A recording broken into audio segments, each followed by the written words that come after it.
goodbye, making way for the evening news coming up right about now on your nation station at DBS Radio.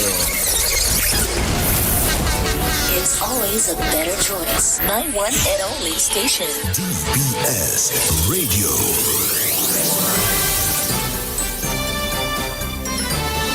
Fair and balanced, unbiased and clear, concise and accurate. This is the DBS Evening News. Here now is your presenter with the headlines. In the headlines, Director of Premium Home and Residential Care Services says the process has begun for the development of a national dementia plan for Dominica. In the news from the region, St. Vincent's Prime Minister slams U.S. military strike on boat, saying we don't like it. Internationally, a Donald Trump ally, conservative activist Charlie Kirk, killed in shooting. The details of these stories and more coming up next. It's in the feeling and how we talk. It's in the meaning and our spark. It is the thing that sets us apart. Who we are. 'Cause the rhythm of life is pumping. Together going strong. No matter what, we keep things going. Before we will go all in. Our hands up in the sky. Celebrate and come, let your rhythm flow. DBS News. And welcome back, and a special good evening to our listeners of Acoustic Worship Radio. First off, Director of Premium Home and Residential Care Services, or FARCS, in Dominica, Mary-Therese Jonker, says the process has begun for the development of a national dementia plan for Dominica. In October 2024, the Dominica Dementia Foundation announced that a comprehensive dementia plan will be developed and implemented in Dominica. Jonker says a number of organizations are working to ensure the proper rollout of this plan. Here in Dominica, we're still in the early stages of developing a national dementia plan, and I know I've talked about it a lot, and you're maybe feeling, well, I'm not seeing anything happening, but there are things happening behind the scenes, and I know that a lot more people in Dominica are now aware about dementia, about things that we can do about it, because I never stopped talking about it, and other people are talking about it now, and that's important. Conversations are happening, and organizations like the Dementia Foundation, Lifeline Ministries, and FARCS are working steadily to push this issue forward. And that was the Director of Premium Home and Residential Care Services in Dominica, Mary-Therese Jonker. The National Dementia Plan will introduce new policies which seek to improve the quality of life of people affected by dementia. President of the Dominica Manufacturers Association, John Robin, has called on the authorities to step in to address the challenges facing the sector. John Robin told the discussion of the Dominica Business Forum at the UE Global Campus last night that government needs to engage some of the major manufacturers in an effort to help them expand their enterprise. Now, how the government can further assist the manufacturing sector? We say in order for Dominica manufacturing to play a more significant role in the Dominican economy, we need to identify and work with at least 20 to 40 large transformative manufacturing firms to aid in significantly growing Dominica GDP. Don't try to work with 3 or 4. Target 40 and we settle for 30. And this has to be a continuous effort, not a hit and run thing. And not only people support my government, but identify the people who have good ideas and work with them. Secondly, we have to formulate a strategic plan for small and medium manufacturing firms. So you don't only work with the big ones, but you work with the small and the medium, because the big ones are critical, because in certain countries, one factory pushes some of the economy. For example, we had the banana industry, for example. Let's look at the banana industry. At one time, banana industry was responsible for 60% of Dominica's GDP. Robin, the proprietor of Benjos CMOS, says low-cost financing is needed urgently for the manufacturing sector. We also have to explore the possibility of having some substantial increase in low-cost financing available for the manufacturing sector. We need to have significant resources, not 20 million. We need 60, 70, 200, 500 million, because some operations, if you have to achieve economies of scale, may cost you 20 million. And we have the capacity, we have the projects in Dominica that can absorb this. But if you go to the government and you present something, they will think you're crazy. We also have to eliminate taxation or remove all tax on manufacturing inputs. So everything that is used for manufacturing in Dominica, there should be no tax at all. This should be implemented all across the board. We also need to establish a robust mechanism to arrest challenges faced by manufacturers in a timely manner. Some of the manufacturers, they have problems, and they are impacting GDP. But 3-4 months, they have a problem. But this problem could have been solved in 2 days. But because there is a lack of connectivity, lack of proper relationship, lack of support, you find this suffer. We have to look at that. President of the Dominica Manufacturing Association, John Robin. A new investment fund is to be launched in Dominica tomorrow. The UTC Global Balanced Fund Limited is the first retail mutual fund or collective investment scheme available to investors across the Eastern Caribbean Currency Union. Manager of the Regional Collective Investment Scheme is Omar Birch-Smith. So GBFL was launched in St. Lucia in November 2023. We are a mutual fund. It is the first mutual fund to be launched in St. Lucia and throughout the OECS, really giving folks the opportunity to start their investment journey with as little as US $100.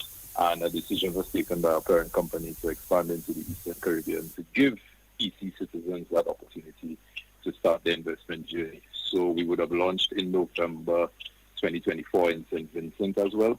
We would have launched in Grenada in March this year, in St. Kitts in July, and now we're here in Dominica. The intention is to launch in all 8 of the Eastern Caribbean islands. Manager of the Regional Collective Investment Scheme, Omar Birch-Smith. The official launch of the UTC Global Balanced Fund Limited is at Fort Young Hotel tomorrow morning. Former Grand 4 teacher Josephine Pascal has celebrated her 101 or 101st birthday today. Josephine Pascal spoke with Creole broadcaster Amelia Joseph Dennis about her life in Grand 4. I am 101. Well, I am good. I'm feeling as if, I don't know how to tell it to you, no? I am feeling good. Well, about my life in Grand Fort, people love me. People like me, you know, because I am there helping.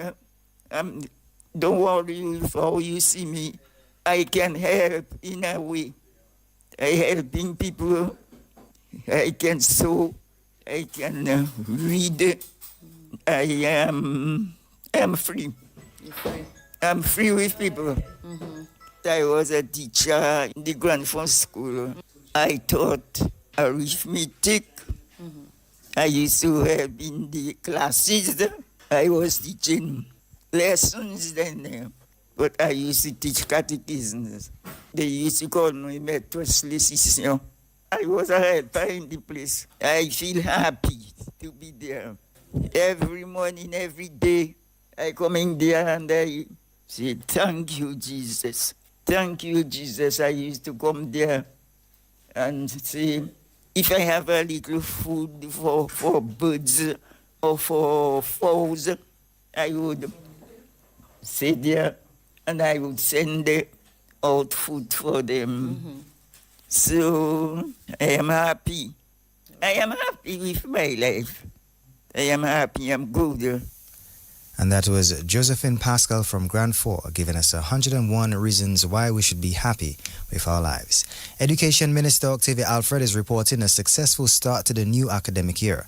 14 secondary and 58 primary schools opened their doors on Monday at the start of the academic year. The Ministry of Education welcomes over 4,000 secondary school students and over 5,000 primary school students to school this week. This week, students are engaging in orientation at all levels. Newcomers are being oriented with the school culture to include the school song, the motto, the mission statement, the environment, and teachers will also engage these new students in activities to help discover their learning styles. Students who are continuing are also oriented with the expectation of their new class level.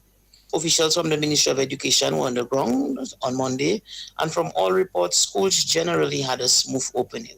Most schools are fully staffed. We're only now receiving some resignation, and arrangements are being made to deploy staff in the few areas where this is necessary.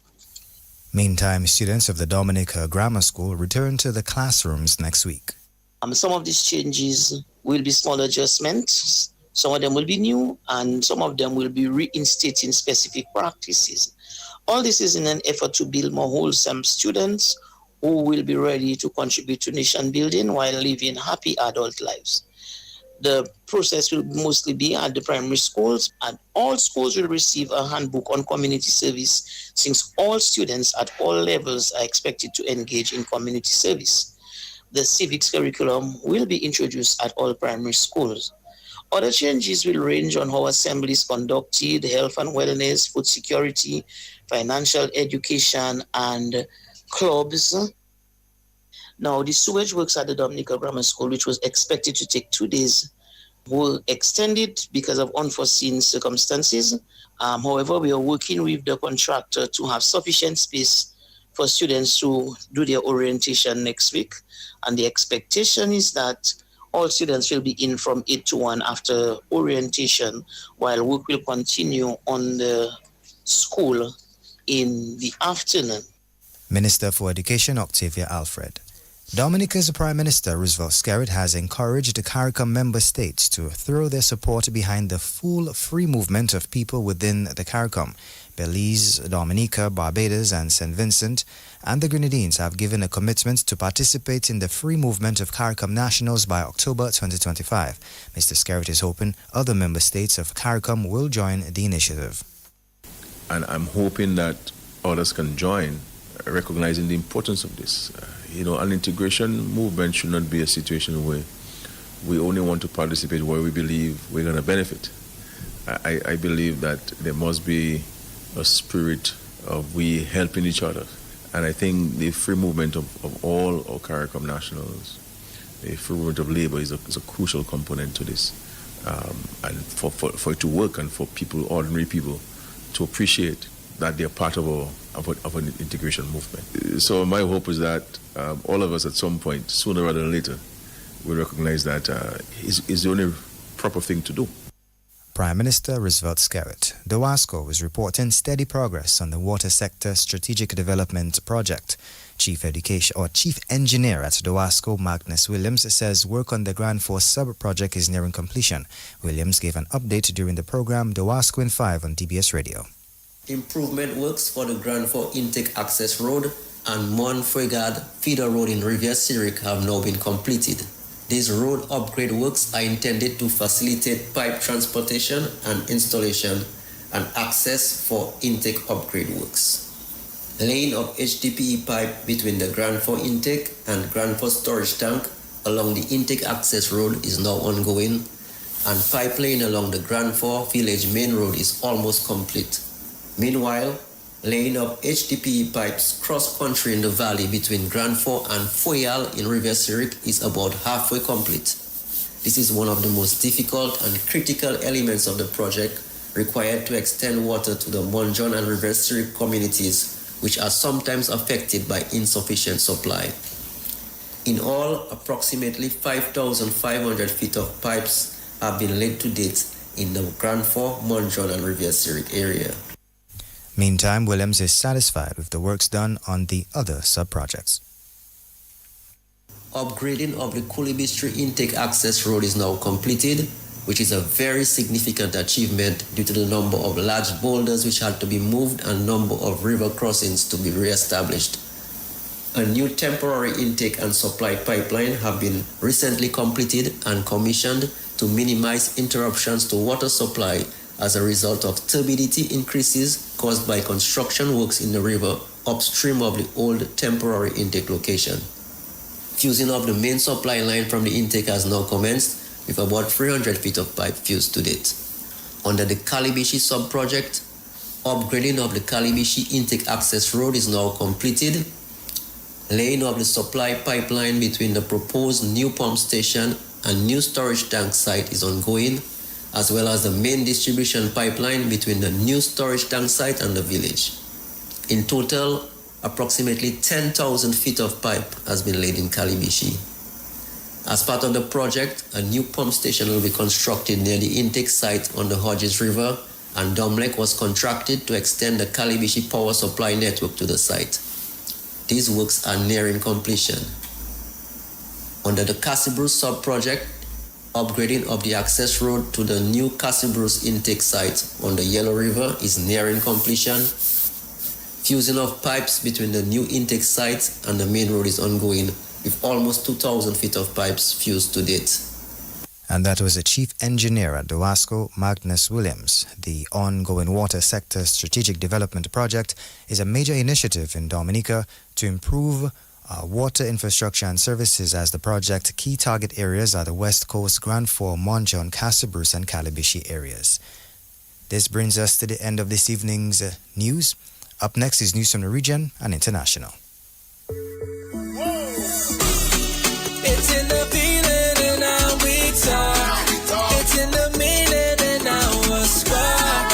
It is the thing that sets us apart. Who we are. Cause the rhythm of life is pumping. Together going strong. No matter what, we keep things going. Before we will go all in. Hands up in the sky. Celebrate and come let your rhythm flow.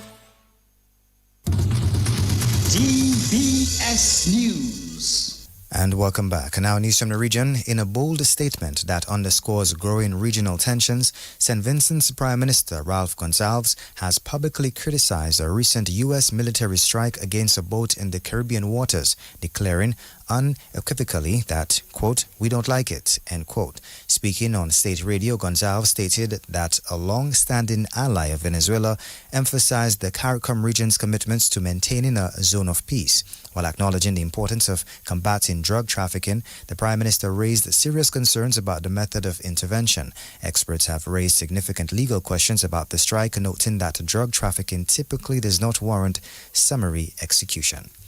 Internationally, U.S. President Donald Trump ally Charlie Kirk, the conservative political activist and co-founder of Turning Point USA, was killed after being shot at an event in Utah Valley University. President Donald Trump confirms Kirk's death on social media. The suspect in the shooting is not yet in custody, according to a spokesperson from the university, despite the school saying earlier that police had someone in custody. Trump previously raised Kirk as a critical personnel to his gains among young voters in last year's presidential election. This brings us to the end of this evening's news. Up next is Sports with Gavin Richards. Covering the nation and beyond, DBS Sports Report.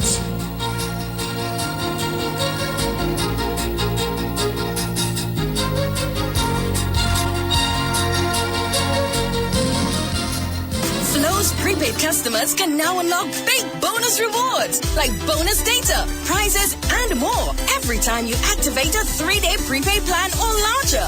Activate a plan, then scratch to reveal your bonus data. Plus, get points for extra prizes. The more you activate, the more bonus data and prizes you can win. Get in on the big bonus rewards when you activate a prepaid plan. Dial *129# or visit topupflow.com to activate a plan today.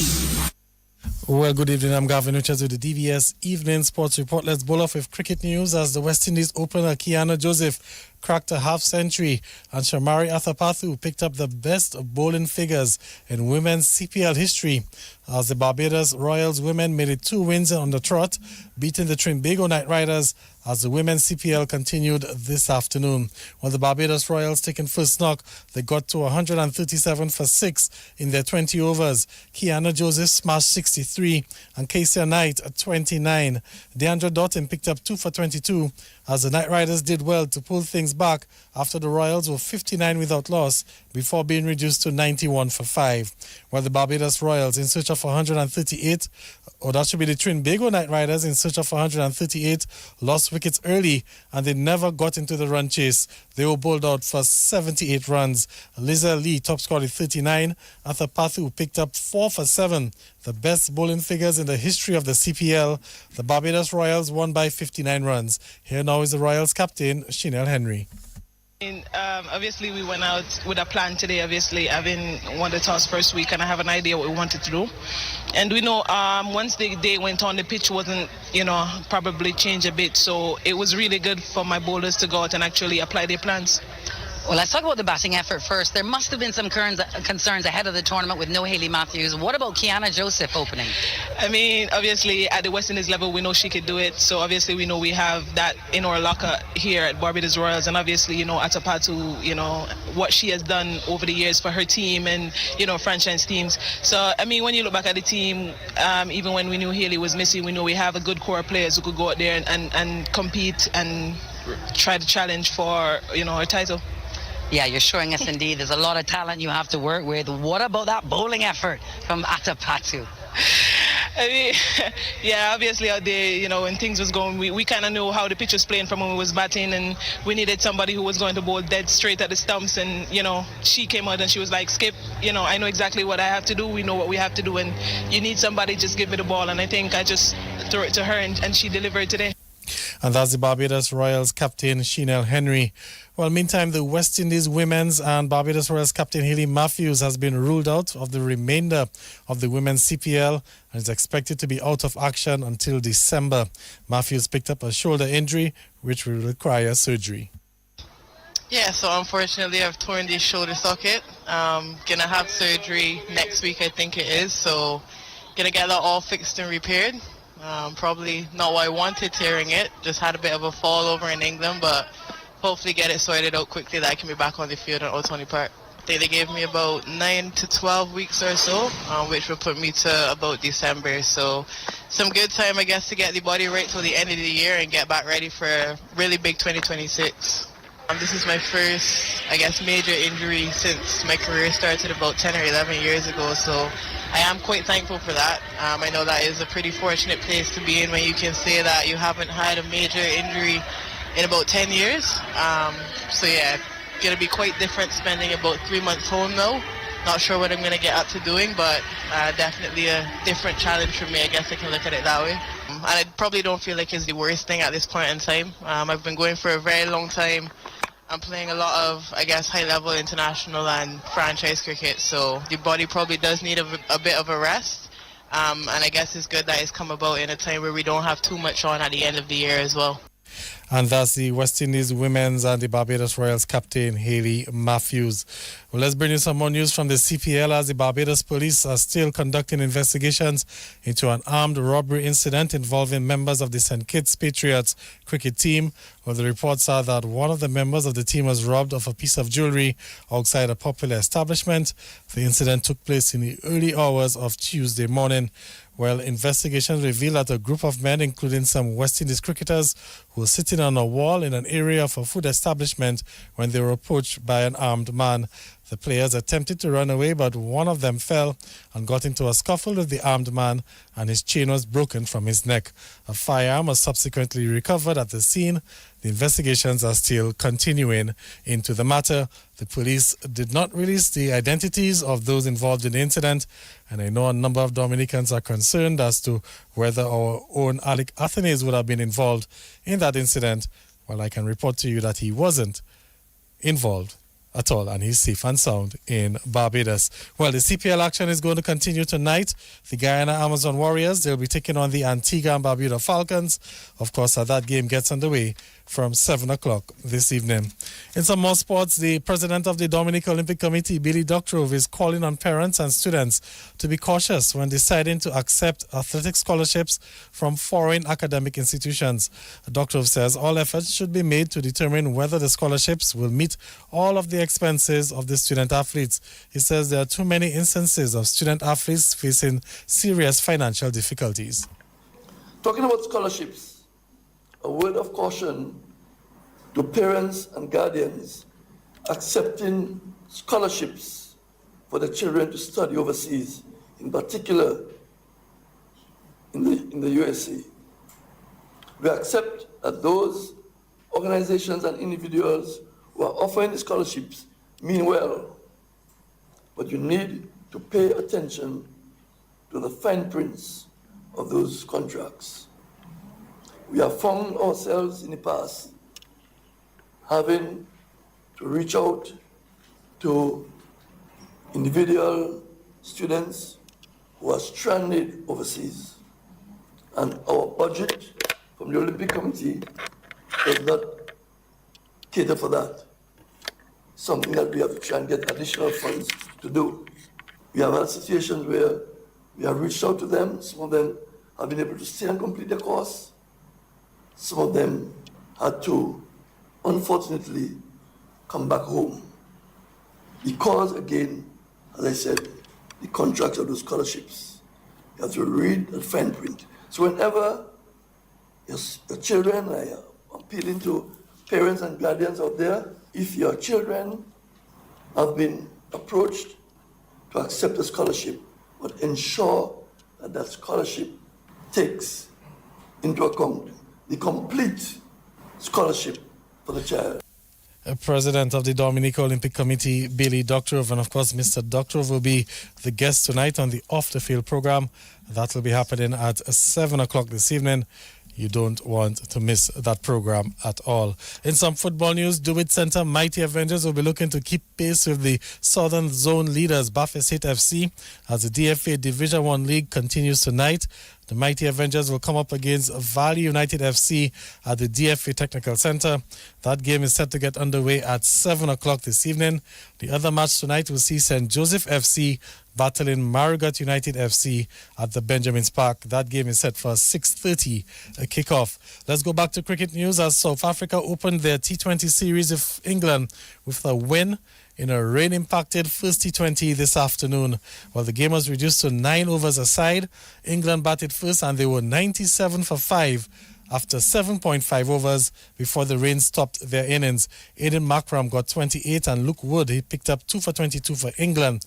Chasing a revised target of 68 from 5 overs, England reached 54 for 5 in their 5 overs, with South Africa winning the game by 14 runs via the Duckworth-Lewis method. The second T20 is set for Friday. The public will get an opportunity to learn and appreciate the game of chess as the Dominica Chess Federation will host its chess festival this weekend. The event is scheduled for Saturday at the Roseau Promenade. The festival aims to introduce the public to the game of strategy while offering opportunities to learn from local champions. Organizers say that the festival is designed to be family-friendly, encouraging boys, girls, and parents alike to discover chess in an engaging setting. Well, the initiative forms part of an ongoing effort to grow the interest in chess across the island. Let's go back to football news. Head coach of the women's national football team, Ronnie Gustav, is hoping his ladies can make the most of the opportunity at the upcoming Windward Islands Women's Football Tournament in St. Vincent. Well, the DFA has named a 22-member team to participate in the games, which will get underway this weekend. Gustav says that the team will only consist of locally based players, and he's hoping that the ladies can impress ahead of the upcoming CONCACAF World Cup qualifiers. Preparation is going very well. The ladies are really applying themselves to the training, and as we know, we've been training from since July, and the numbers have been consistent, and I am very much happy about that, because in the past we have had a serious issue with calling up players and it not being turned on. But seeing that it's a very young squad, I think they are very excited of being called up, and every day we have the numbers coming in. All right, let's talk about objectives for the tournament. Obviously winning, but there are some other goals in mind. Yes, exactly. The objective of going to the tournament is to see the local players, as to see what they have learned for the past weeks, what we have been doing and what they have been doing in the Premier League as well. So we're going to be looking at them, because we know we have some tough games coming up in the CONCACAF qualifications. So seeing them and to merge them with the foreigners that coming in will be a great asset for our team. Let's look at the team strengths. What impresses you the most about the girls? Well, their fighting spirit, the fact that being on the pitch and they have that camaraderie among them. They fight for each other. So we really need that whenever you have a team, you really need that kind of cohesiveness in the team, that your players will fight for one another no matter what the outcome may be. And that's the head coach of the women's national football team, Ronnie Gustav. Of course, Dominica will be playing St. Vincent in their first game on Sunday. And in basketball news, well, the defending DABA Division 1 champions, the Detroit Blazers, well, their hopes of retaining their title will be on the line tonight as they meet the West Coast Ballers in the third and decisive match in their semi-final series. Well, that series is leveled at a game apiece. Remember, the Blazers took game 1 with Kimon Jean-Baptiste hitting the game-winning shot, but the West Coast Ballers came back strongly on the weekend, winning game 2. The two teams will meet at 9 o'clock tonight. Meantime, in the first match, it's going to be another game 3, another decisive game 3 in the other semi-final series as the Dr. Daru Prischlep Sports Club Falcons and the Convenience Plus Maho Gators will square off. That game is leveled at a game apiece. The Falcons, well, they blew out the Maho team by almost 30 points in game 1. Game 2, well, we saw Cleve Antoine with the heroics as he got the game-winning 3-point shot. Well, that game is set to get underway tonight. Game 3 at 7 o'clock. That's Maho versus the Dr. Daru Prischler Sports Club Falcons. In Game 2, we have the Detroit Blazers up against the West Coast Ballers. Two teams will advance to the finals of the DABA Division 1 League. Well, that's where we'll come to the end of the evening sports report. More sporting highlights for you tomorrow morning. Of course, during the DBS Major Morning News, you heard the news with Hassan Robinson. On behalf of the entire news and sports department, our links person, DJ Halo Boy, I'm Gavin Richards saying good evening. It's in the feeling and how we talk. It's in the meaning and our spark. It is the thing that sets us apart. Who we are. 'Cause the rhythm of life keeps pumping. Together going strong. No matter what, we keep things flowing. Before we will go all in. Hands up in the sky. Celebrate and come let your rhythm flow. DBS Radio gives you top quality service over any other for live streaming of funerals. Call us today at 448-3282.